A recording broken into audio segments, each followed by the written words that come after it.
Hello, welcome to Post Colonial Space. I'm Masood Raja, and today I'll briefly talk about putting together an edited collection of essay, an edited book, and how to go about, first of all, advertising it and then publishing it. Now, if you haven't done so, please do watch my video on individual authored book proposals, and an edited volume will follow the same breakdown, but the process is slightly different, and in my opinion a bit longer. So even before you propose your book to a publisher, there are certain steps that you must finish and complete.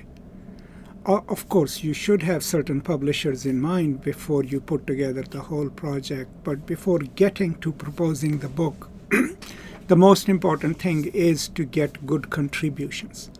And in order to do that, you will have to write a good description of your edited volume, right? And then post it through academic websites, your own email list, Facebook, websites that are associated with your field of study, if they would let you post it there, so that it's, distributed widely and you can cast a wider net, right? And even before you do that, of course, the theme or the topic of an edited volume should be pertinent to your field. It should be something that has not yet been explored and should add something new to your field.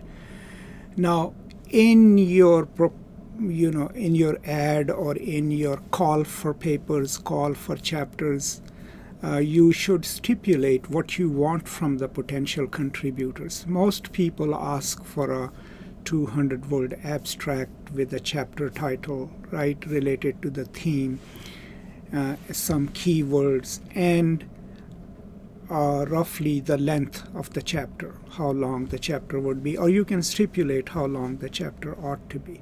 So after you get your proposals in, then you look through them and choose the ones that you think will fit your book project. And that is when you invite the authors and tell them you will accept their chapter and ask them to start writing the chapters.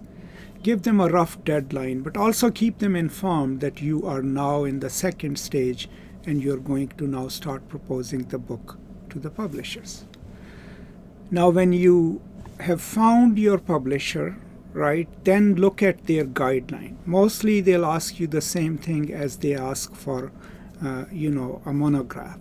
They'll ask you for a title, proposed length, right, possible date of completion of the manuscript. Then they'll ask you for a brief description, a scholarly rationale, a market or readership for the book, right?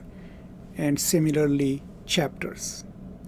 Now, when you get to the chapters, that's where you will then use the abstracts provided by different contributors and provide the description for each chapter. Depending on the publisher, the amount of detail in those chapter descriptions will be different. Now, of course, you will write the introduction and conclusion yourself as the editor, and if you're contributing a chapter, you'll mention it there. At the end, then, they will ask you about your information, but also in some cases they might ask you about the biographical information of the contributors themselves. So please be ready and add it if it is necessary. And then when all of this is ready in a proposal, you can send it to a publisher. Now, another important thing in publishing an edited volume is also the division of labor.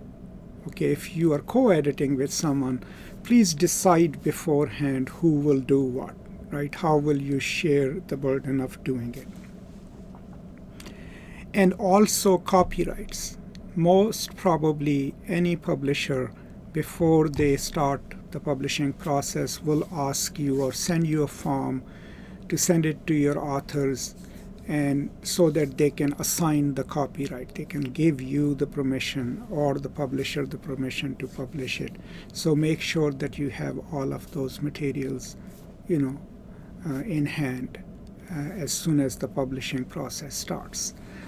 Another thing different from a monograph would be that when the book is, let's say, in copy editing and comes back to you, you are not the sole person who looks at it, right? You will then send each chapter back to the authors and ask them to read it and approve the changes, if any. And then a second layer of editing would be when you yourself go over their changes. So that's why the process is slightly longer, more tedious, because it requires different layers of editing and writing. So overall, while the headings of the proposal remain the same, how you come up with the information depends on more factors because there are more people involved in the process. But by and large, this is the process for proposing an edited volume, at least in humanities. Now, one thing that I missed was that you do send out your proposal, right? But sometimes it is also okay to invite some leading scholars in your field to contribute their essays instead of they sending you an abstract. Like when we put this one together, 3 or 4 leading scholars on critical pedagogy contributed their essays, their chapters to this book, right?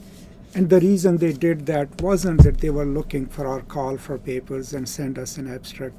The reason was that we reached out to them and said, this is what I'm trying to do. Will you be kind enough to contribute a chapter?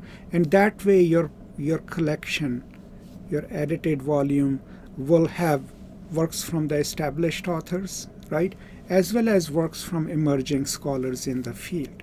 Another good thing professionally for you in doing this would be that you will probably develop a relationship with the emerging scholars in your field, but also with the leading scholars in your field. And it can be a really good and enriching relationship. So these are some of my thoughts on edited volumes. If you have any questions, please send them my way and I'll be happy to answer them. Or if you have any suggestions, I'll be very happy. Put them in the comments. And if you haven't subscribed to the channel, please do subscribe so that you stay informed about what's coming next. That is all. Thank you so much.